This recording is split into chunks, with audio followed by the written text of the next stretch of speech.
Hello મિત્રો, જય શ્રી કૃષ્ણ. આપ સૌનું સ્વાગત કરું છું મારા ચેનલની અંદર. ફાઇનલી કેનેડાએ જે લિસ્ટ ડિક્લેર કર્યું છે એ મુજબ હવેથી તમે જો આ વિડીયો લાસ્ટ સુધી જોશો 2 કે 3 મિનિટની જ વાત છે, તો તમે બી જાણી શકશો કે તમારું પીઆર હવે કેટલા ટાઈમમાં આવી શકે અથવા તમારો પીઆર કેટલું ખુલશે. કારણ કે પીઆરની જે ઇમિગ્રેશન પાસે જે પેન્ડિંગ ફાઇલો છે એનો ડેટા ફાઇનલી આઈઆરસીસીએ રિલીઝ કર્યો છે, જે ડેટા હું તમારી સાથે આજે શેર કરીશ.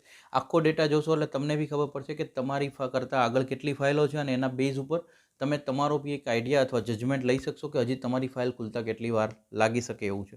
એ પહેલાં ચેનલ પર નવા છો તો સબસ્ક્રાઈબ કરી દો, નોટિફિકેશન ઓન રાખજો. હવે તો કે આપણે મેઇન આગળ જઈએ કે જો સીઆરએસની વાત કરીએ, 601થી લઈને 1200ના સીઆરએસ વચ્ચે અત્યારે 173 ફાઇલો જે છે એ આઈઆરસીસી પાસે છે. એનો મતલબ નેક્સ્ટ ડ્રોની અંદર આ લોકોના ચાન્સીસ પૂરેપૂરા છે. 501થી 600ની વચ્ચેના સીઆરએસની જો વાત કરીએ, 23,165 ફાઇલો જે છે એ વેઇટિંગમાં છે. 491થી લઈને 500ની વચ્ચેના સ્કોરની વાત કરીએ, 13,487 ફાઇલો વેઇટિંગમાં છે.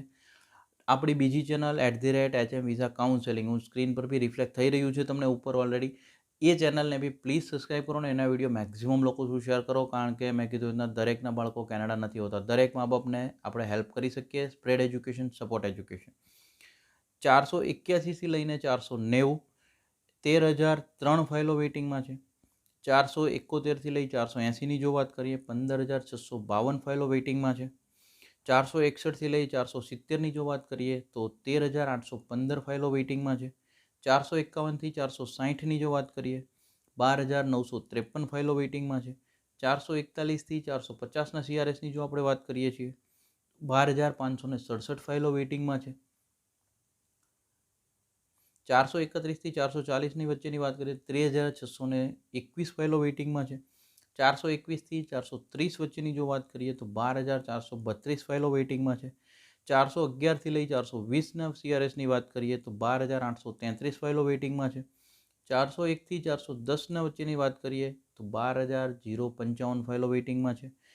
351થી 400ના સીઆરએસ વચ્ચે 51,080 ફાઇલો વેઇટિંગમાં છે. ઓલમોસ્ટ આ લોકોને કદાચ જો એમની ડિમાન્ડ ન આવે તો 6-8 મહિના તો મિનિમમ કાઉન્ટ કરવા જ પડશે. 301થી 350ના સીઆરએસની વાત કરીએ, 21,576 ફાઇલો વેઇટિંગમાં છે. 0થી 300વાળાની વાત કરીએ ટ્રેડ પર્સનોની તો 5,641 ફાઇલો વેઇટિંગમાં છે. એઝ ઓફ નાવ અત્યારે આઈઆરસીસીનો જે ડેટા આવી રહ્યો છે, 2,34,052 કેનેડા પીઆરની ફાઇલો જે છે આઈઆરસીસી પાસે અત્યારે પેન્ડિંગમાં છે.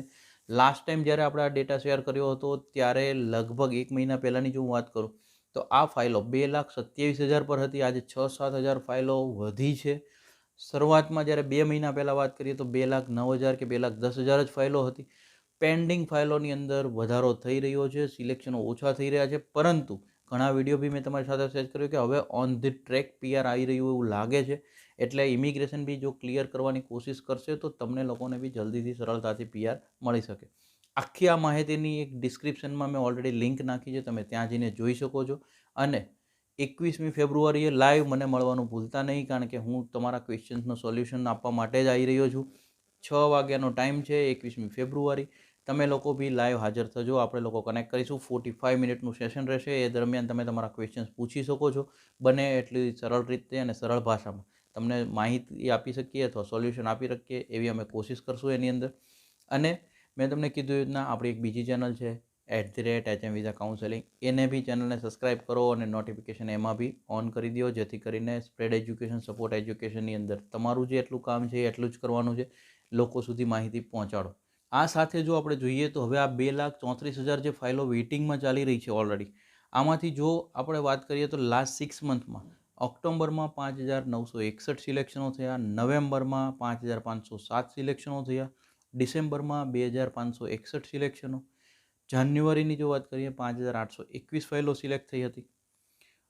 નવા વર્ષ એટલે કે 2025માં જે કેપિંગ મળ્યું છે 1,24,000 એક્સપ્રેસ એન્ટ્રી થ્રુ, આની અંદર જો આપણે જોવા જઈએ તો હેશટેગ નંબરના જે ડ્રોઝ છે 331, 332 ને 333, એમાં સિલેક્શન આઈટીએ જે છે 471 છે, પ્રોવિઝનલ નોમિનીવાળા છે 1,350 છે, એ સીઈસી ક્લાસવાળા છે, 4,000 જે છે એ બી સીઈસી ક્લાસવાળા છે.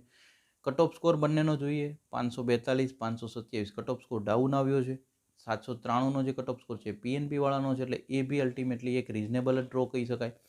અલ્ટિમેટલી આની અંદરથી એવું લાગે છે કે મંથલી જો એવરેજ છે 6000 આઈટીએની બી આવતી હોય કદાચ, તો આ 6000 આઈટીએ પ્રમાણે જે અત્યારે પેન્ડિંગ ડેટા છે એ મુજબ આ કોટા વધવો જોઈએ, જેને કારણે મંથલી સિલેક્શનો જો વધી જશે તો જ આ બેનિફિટ જે છે એ બધાની પેન્ડિંગ ફાઇલ ઉપર મળી શકે એમ છે.